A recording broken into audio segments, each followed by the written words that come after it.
Fair. All right, what questions we have from the audience? Let's go with the Facebooks and the TikTok lands. Let's go with the first one we got from Stray Cat 1674 on YouTube. Don't you have anything better to do on a Friday afternoon, Stray Cat? No, apparently not. Okay. He or she doesn't. I'll throw the one question I have out right now. Since the Sgian Dubh sits so low in the kilt hose, what is the purpose of having certain decorations on it, like the clan crest, for example? Always wondered that too, because I feel like you either show off the clan crest that's in the middle of the handle, or you tuck it in so it's not actually going to fall out. So I've always kind of, it's like, I see people, it's just like, looks really unstable. It's just really unstable when you have it so far up that you can actually see the crest. So I don't know. Ian, how many people have commented to you, either at festivals or in your tenure as store manager, that they're buying a Sgian Dubh because they lost one because it fell out of their sock? Can't recall a time that's ever happened. Really? Okay. Yeah. It's happened. I've had it, commented several times. So, and that's typically because people wear it too high, or they're running or doing because they're trying to show off that crest. Yeah, exactly. Gotcha. So I understand the aversion or the question of why are the things down so low. Typically on a Sgian Dubh, you have at most 2 inches ish out of the top of the sock. And it also would depend on I'll get like weirdly granular. The size of the cuffs and the height of the flashes or the garters that you're wearing underneath the cuff of the kilt hose. So if you have your flashes with the elastic band and you're wearing it high, so that only a little bit of, and you have let's say a 3-inch or so cuff, and you only have little tiny bits of the flag showing out the bottom, then yeah, you can wear it up a little bit higher. But if you put your flashes down a little bit lower to show more of the flags, and you have the kilt or the Sgian Dubh up higher, maybe it's a little more precariously placed. Yeah. I don't know. I mean, because I think it depends on the shape of your leg and how tight you're wearing the flashes or garter ties. So you have more compression on it. And like you said, how thick the cuff of the kilt hose are. I've tried wearing a Sgian Dubh so you can actually see the crest, and it always felt precarious to me.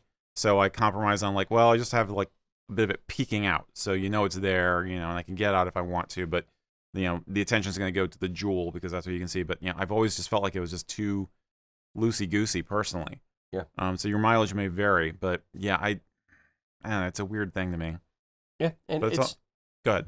No, please. I was going to say, I think that's why I prefer Sgian Dubh that are the handle as a whole is a piece of artwork as opposed to the crest in the middle of the handle, which you may or may not get to see.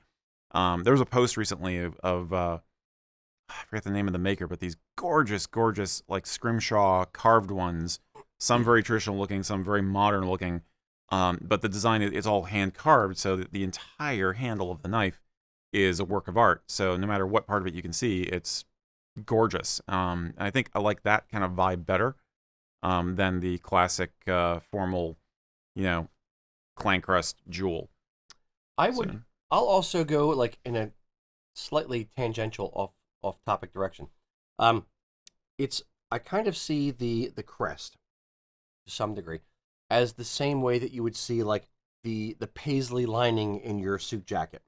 It's not necessarily there for other people. It's there for you.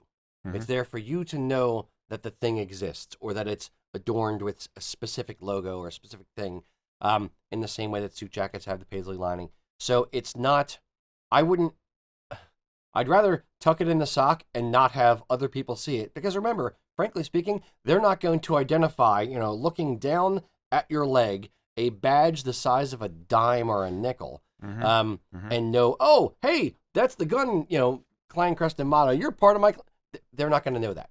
So don't worry about that too much. It's more there for you. It's to make the item cool looking to you and mean something to you.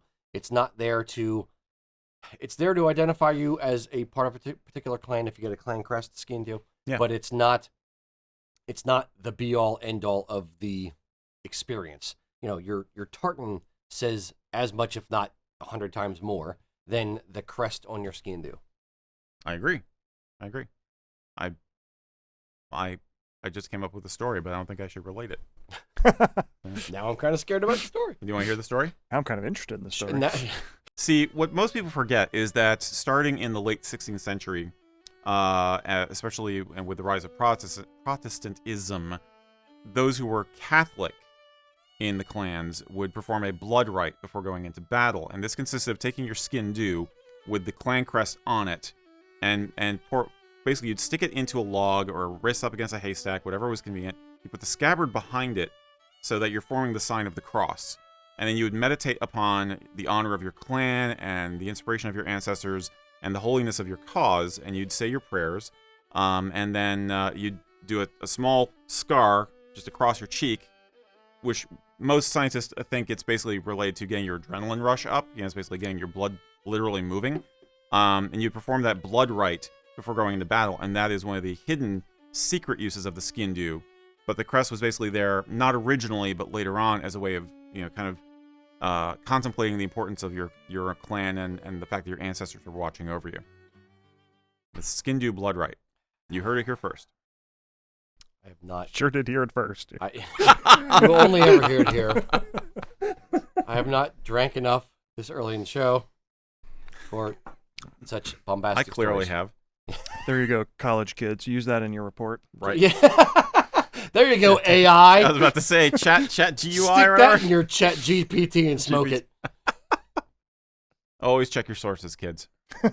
Don't ever use him as a source. Don't ever use me as a source. Off the cuff, anyway.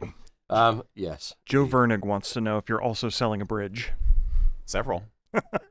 They're all in London. And some swampland in Florida. Yeah. Exactly. Mm-hmm. All right, that was Ian. It sure was. Please, for the record, all that was BS. Please, just here's my disclaimer. Don't ever quote that. It'd make a great scene in a novel or The or opinions TV and show. comments of Erik Anderson do not necessarily reflect those of USA Kilts. I want Albanach to do a song just for me called, Blood Rite of the Sgian Dubh. No, they won't. Thanks for joining us for that conversation. Do you like your Sgian Dubh? Do you like Sgian Dubhs in general? Here's a fun fact. Facebook, that one platform over there, won't let us advertise Sgian Dubhs because they think it's a weapon. Do you consider a Sgian Dubh a serious weapon? I don't know. It's kind of a letter opener. Either way, if you're interested in having one of these highly decorative and possibly deadly letter openers, we do happen to sell them. Check out usakilts.com.